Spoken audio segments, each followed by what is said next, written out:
Satnam, Namaste, my name is Nancy Zabani. Welcome to my podcast, which aims to present a compassionate perspective on the nature of human pain and suffering. I believe that adversity can lead to opportunity, growth, and expansion.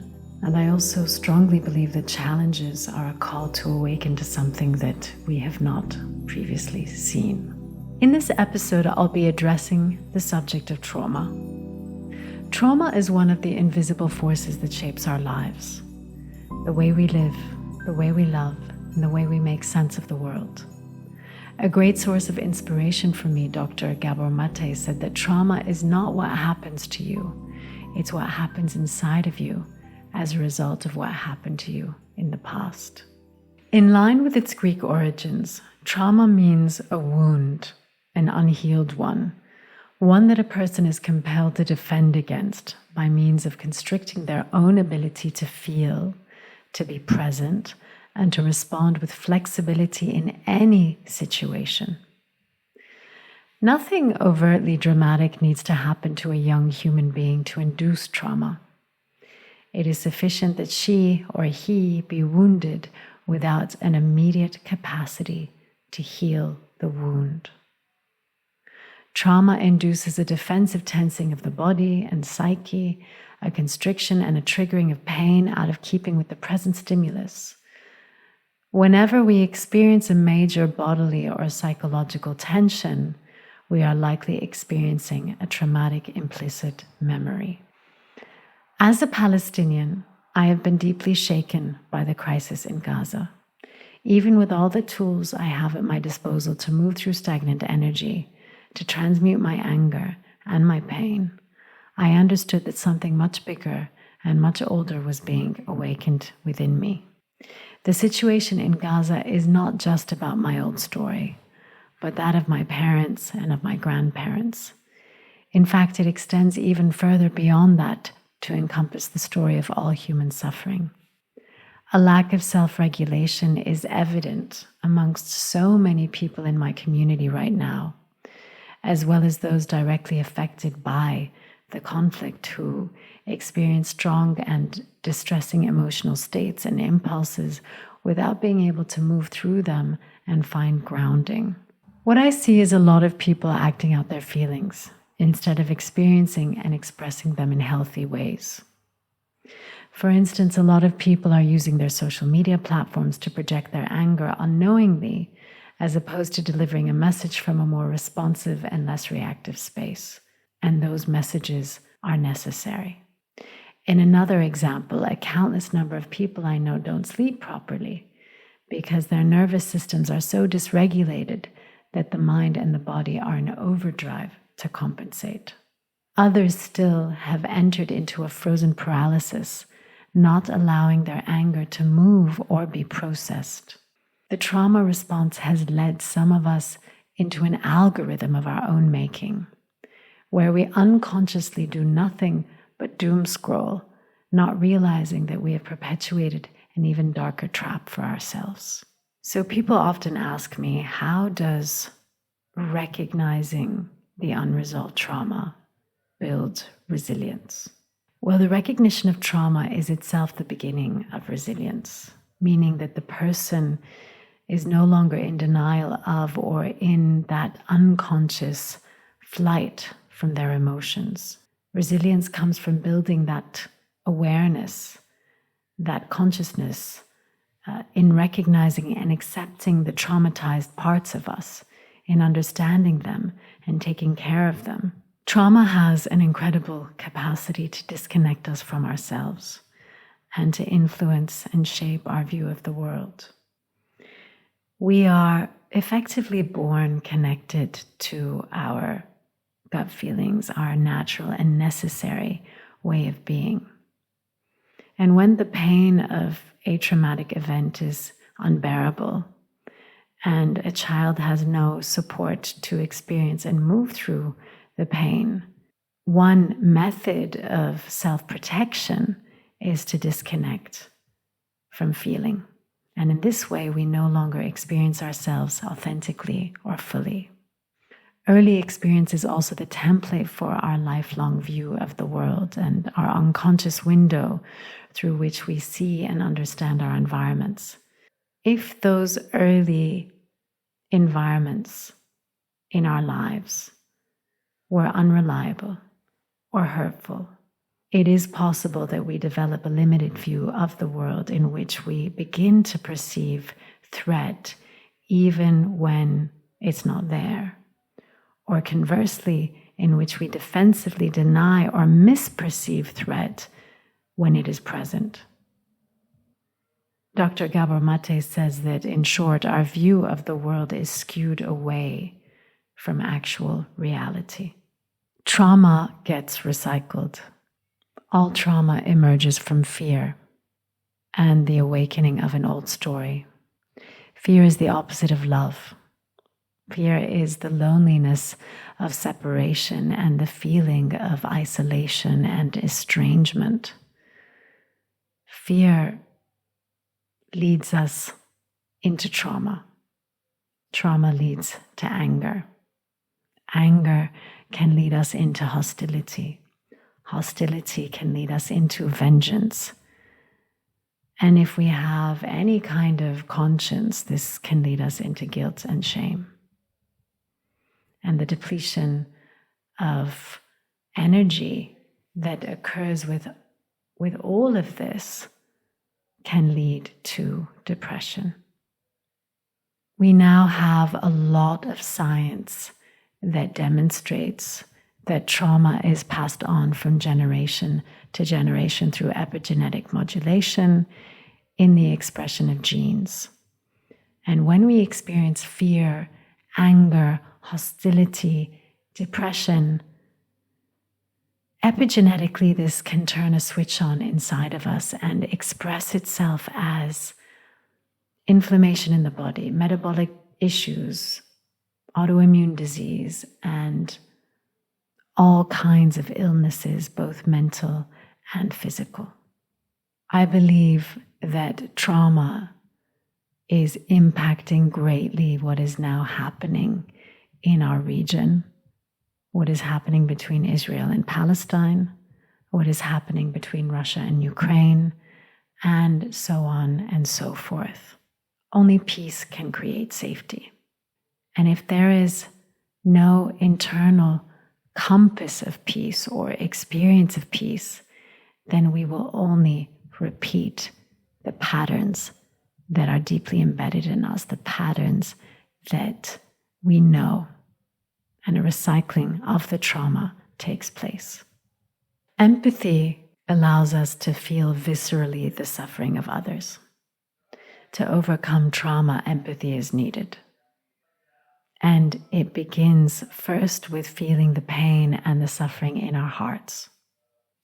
Empathy is what ultimately leads to compassion, and compassion can lead us into love. But love not as a sentiment, but love in action. The action that I'm referring to is the kind of action that allows us to support one another, to heal each other, to stop judging each other, to embrace each other in this crazy, wild entanglement of human experience. Joy and happiness can only emerge when we are able to transcend our illusion that we are separate, to transcend this distorted illusion that this theater, that this drama is all there is. Every scientific reality shows us that there is only one reality. And you can call that reality God, the generator, the organizer, the destroyer. Call it Atma, call it supreme consciousness, call it the ultimate love, call it Allah. Call it the divine force, the divine love.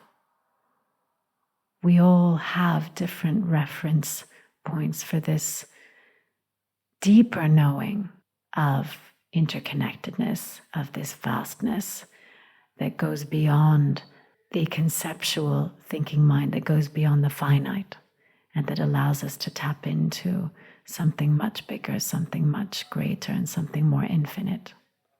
True healing is the return of the memory of wholeness, the return of the memory of who we are before we get separated by the mind's antics.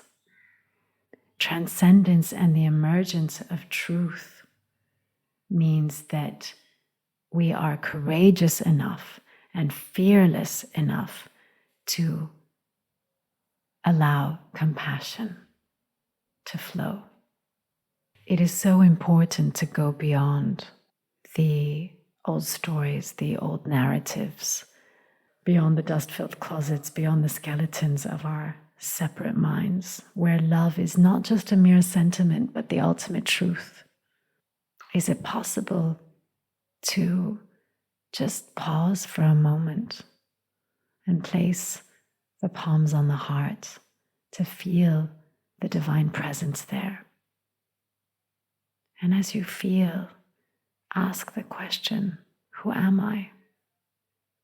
Is there a deeper self that has differentiated into this great diversity of difference, brought on by being human, by culture, by the color of our skin, by the nations in which we were born, by geography, by weather? What do I want? Can I ask myself, in this moment, what is our calling as a collective? What can we do to serve in this moment of crisis? And going beyond that, despite everything that is happening in the world, is there anything that we can be grateful for? Gratitude is the window to the soul. And we can really tune into that gratitude to help us move through the trauma, the old story. When we deny trauma, we perpetuate it. When this conflict started, I understood how important it was to acknowledge the old story that was being awakened in me. The story of my parents, the story of my grandparents, the story of loss, the story of dispossession, of pain, of suffering.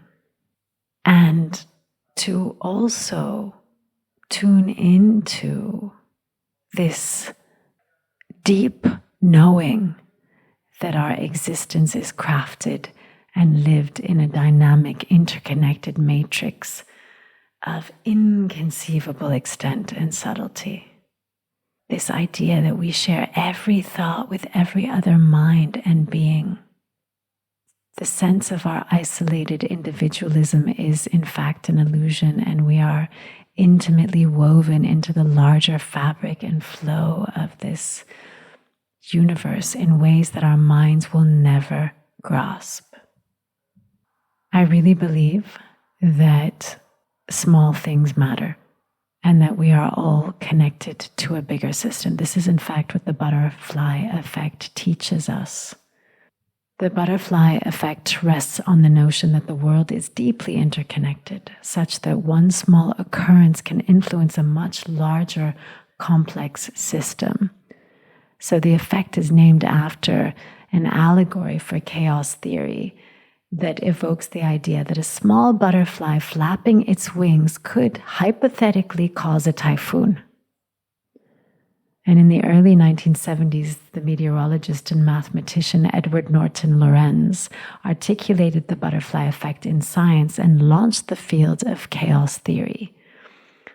Basically, in plain language, the butterfly effect states that initial conditions strongly influence the evolution of highly complex systems, and that those small things that we do, those small actions that we engage in, have the potential for tremendous impact. Every little thought that we have, every word that we put out into the field, Every action that we take, however small, has an impact. And so I very often tell my students, be mindful of what you spend your days actually thinking about. Can you be mindful of the recurring thoughts, the recurring words that you tell yourself? Can you be mindful of how those thoughts and those words are creating impact, and how to harness the energy of your own thoughts and your words to create impact?